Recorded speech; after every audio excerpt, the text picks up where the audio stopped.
कुछ नहीं हाल फकीराना। युंगी लिसा को देखकर मुंह बनाने लगता है। तभी लिसा कहती है, हे युंगी यो, व्हाट्सएप, कैसे हैं आप? एंड जिमिनी ह्यूम कैसे हैं? तभी लिटिल अयान लिसा के पास आकर कहता है, आंटी आपने लिटिल अयान को गिरा दिया, आपने एंट भी मार दिया, और देखो एंट भी मर गया है लिटिल अयान के नीचे गिरने से। आपको मैनर्स नहीं है? आपकी मम्मा ने आपको मैनर्स नहीं सिखाया? छोटे बच्चे को ऐसे गिरा देते हैं क्या? मैं आपकी शिकायत आपके डैडी से करूँगा, फिर डैडी आपको बहुत बहुत मारेंगे। तभी ते अयान को चुप करा कर कहता है, नहीं बेबी, बड़ों से ऐसे बात नहीं करते बच्चे, गंदी बात है ना। मामा ने आपको क्या सिखाया है? ऐसे बात नहीं करते, ऐसी गंदी बात होती है, ऐसे बात नहीं करते हो। आपसे बड़ी है ना, आपकी आंटी है ना, आपके डैड की फ्रेंड है वो, तो वो आपकी आंटी हुई। तभी लिसा छेड़ कर कहती है, यू आंटी, एक्सक्यूज मी, मैं किस एंगल से तुम्हें आंटी नजर आती हूँ? तुम हो गए अंकल, अंडरस्टैंड? और हाँ, अपने बच्चे को हद में रखो। देखते ही देखते शाम हो जाती है और डिनर का समय करीब आ जाता है। युंगी और ते मिलकर डिनर प्रिपेयर कर लेते हैं। तभी ऑफिस से जिमिन और जंकुक भी वापस आ जाते हैं। जेके जैसे ही घर में एंटर करता है, अयान भागते हुए जंकुक के लेग्स को हग कर लेता है। डैडी डैडी डैडी आ गए, मम्मा देखो डैडी आ गए, daddy daddy. I know Ayaan गिर गया था, पता है आपको? अयान ने आपको बहुत ज्यादा मिस किया। Daddy don't love Ayaan. क्या डैडी अयान को मिस नहीं करते? तभी जंकुक अयान को अपनी गोद में लेकर कहता है कि मेरे बेबी, तुम तो मेरे टाइगर हो, मैं कैसे याद नहीं करूँगा?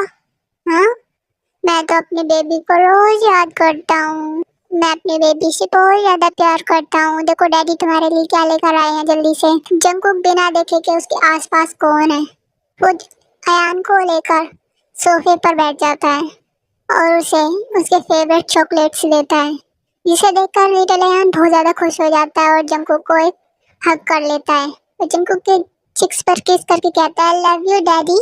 डैडी एक चॉकलेट तो मेरा है, और मम्मा का चॉकलेट कहाँ है? मम्मा को कौन चॉकलेट देगा? मेरी मम्मा के लिए चॉकलेट नहीं लाए? तभी जंकुक विस्पर करके कहता है, मम्मा को चॉकलेट मैं नाइट में दूंगा, ओके?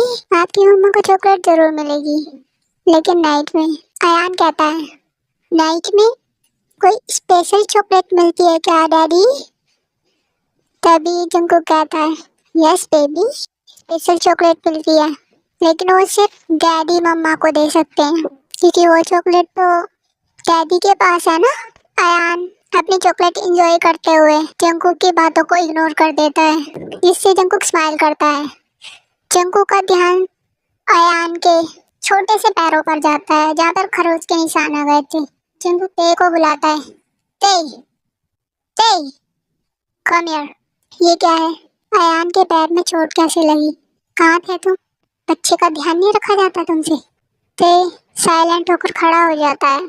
तभी अयान कहता है, डैडी ये मम्मा ने नहीं किया है, ये तो वो गंदी आंटी है ना, उन्होंने किया है। लिटिल अयान अपनी छोटी सी फिंगर लिसा की तरफ पॉइंट करके कहता है। जंकुक अयान को अपनी गोद से उठाकर ते की गोद में दे देता है और लिसा की तरफ जाकर कहता है, how dare you to touch my son. बड़ी हिम्मत कैसे हुई मेरे बेटे को हाथ लगाने की, तुमने उसे मारा? तभी लिसा कहती, जंकुक जंकुक जंकुक, मैंने उसे मारा नहीं है, वो बस भागते हुए आ रहा था, वो उससे टकरा गया और वो गिर गया। अब बच्चों को तो ऐसी चोटें लगती रहती हैं, नॉर्मल सी चोटें ठीक हो जाएगी, मैंने उसे मारा नहीं है, तुम मुझे इतना बुरा समझते हो? मैंने तो कभी सोचा भी नहीं था तुम मेरे साथ ऐसा करोगे। तुम ऐसा करोगे मैंने कभी नहीं सोचा था। और वेट बेटा, तुमने कहा मेरा बेटा, तुम्हारी तो शादी भी नहीं हुई है, तुम्हारा बेटा कहाँ से आ गया? कह दो कि तुम मजाक कर रहे हो। तभी युंगी हंसते हुए कहता है, लिसा मजाक और जंकुक क्या मजाक करती हो तुम भी? जंकुक कभी मजाक करते हुए देखा है तुमने? स्टूपिड। युंगी ते को जंकुक के पास खड़ा करके कहता है, ये है जंकुक का ब्यूटीफुल सा हस्बैंड और उसका क्यूट सा बेटा। ये जंकुक का बेटा है अयान, जंकुक और ते का बेटा। लिसा गुस्से में ते को देखते हुए कहती है, ये नौकर तुम्हारा हस्बैंड कैसे हो सकता है? तुम इससे शादी कैसे कर सकते हो? तो नौकर है यहाँ का। और ये बच्चा तुम्हारा, लेकिन कब कैसे हो गया अचानक से? मतलब तुमने शादी भी कर ली, तुम्हारा बच्चा भी आ गया। रबिश। जंकुक अपनी एंग्री वॉइस में कहता है, इनफ। ओ जंकुक, ऐसा क्या देख लिया तुमने इसमें जो मुझ में नहीं है? जंकुक एक ही तरफ देखते हुए कहता है, ये वो चीज है जो सिर्फ इस जीवन जंकुक के लिए बनाई गई है, समझे तुम? और इतना ही जानना तुम्हारी सेहत के लिए काफी है। Understand? Now go to your room. Lisa जाते हुए ते के कान में फुसफुसाते हुए कहती है, जंकुक मेरा था, मेरा है और मेरा ही रहेगा। ये बात तुम जितनी जल्दी समझ लोगे उतना अच्छा रहेगा। ते अपने मन में कहता है, अरे रखो उसे अपने पास ही, मुझे तो वैसे भी नहीं चाहिए ये मॉन्स्टर। खुद ही रख उसे अपने पास, चुड़ैल। तुझसे चिपकेगा ना जब तुझे पता चलेगी, वही करी अपने पास ही रख, मुझे तो वैसे भी इसकी जरूरत नहीं है। सब डिनर करने के बाद अपने अपने रूम में चले जाते हैं। अयान की नैनी आकर अयान को ते की गोद से लेने की कोशिश करती है, लेकिन अयान ते को नहीं छोड़ता। अयान रोते हुए कहता है, मम्मा अयान नहीं जाएगा मम्मा, अयान को डैडी और मम्मा के साथ ही सोना है, अयान को डर लगता है मम्मा, अयान आपके साथ ही सोएगा मम्मा, अयान को मम्मा के पास नींद करनी है मम्मा। इतना कहकर अयान ते को हक कर लेता है और ते की गोद में सो जाता है। जंकुक ते की तरफ देखते हुए कहता है, अयान को नैनी को दे दो और रूम में चलो, लेकिन वो भी बहुत छोटा है, वो अकेला नहीं सो सकता, उसे मेरी जरूरत है, प्लीज कम से कम उसे थोड़ा बड़ा तो हो जाने दो, अभी वो सिर्फ 3 साल का है, वो मेरे बिना नहीं रह सकता। जंकुक अयान को अपनी गोद में लेकर तेकुक अपने रूम की तरफ चले जाते हैं। 2 मंथ बीत जाते हैं। 2 मंथ से लिसा हर रोज जंकुक को सीड्यूस करने की कोशिश करती और जंकुक के पास किसी न किसी बहाने से आकर उसे टच करने की कोशिश करती, जिससे ते थोड़ा थोड़ा जेलस फील करने लगता है। इन 2 मंथ्स में एक भी ऐसा दिन नहीं था जब जंकुक ते के साथ इंटीमेट ना हुआ हो, जब जंकुक ने उसे मेंटली और फिजिकली टॉर्चर न किया हो। जंकुक अपनी नीड्स फुलफिल कर रहा था, लेकिन ते को ये टॉर्चर लग रहा था। 2 मंथ बाद घर के सभी लोग डाइनिंग टेबल पर डिनर कर रहे थे। जंकुक हमेशा ते को जबरदस्ती अपने साथ बैठाता है और जब तक वो डिनर नहीं कर लेता तब तक ते का हैंड टाइटली होल्ड करके रखता है, जिससे ते उसके पास से उठकर कहीं न जाए।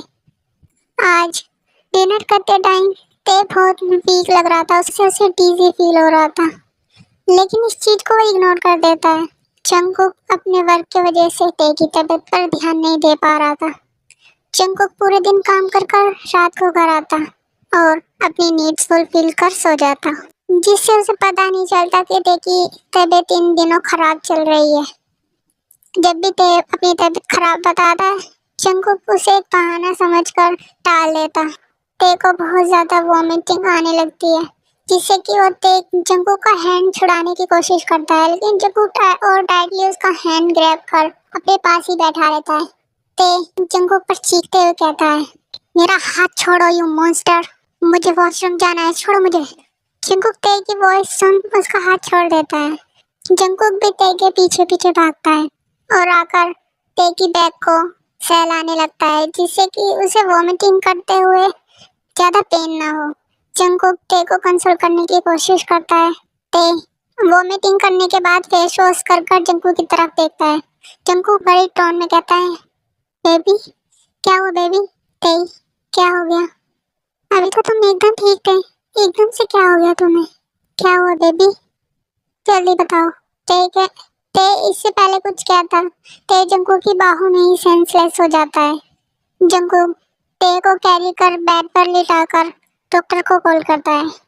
डॉक्टर के आने के बाद घर के सभी मेंबर्स जंकू के रूम के बाहर वेट कर रहे थे कि डॉक्टर क्या बताते हैं। डॉक्टर स्माइल के साथ रूम से बाहर आते हैं।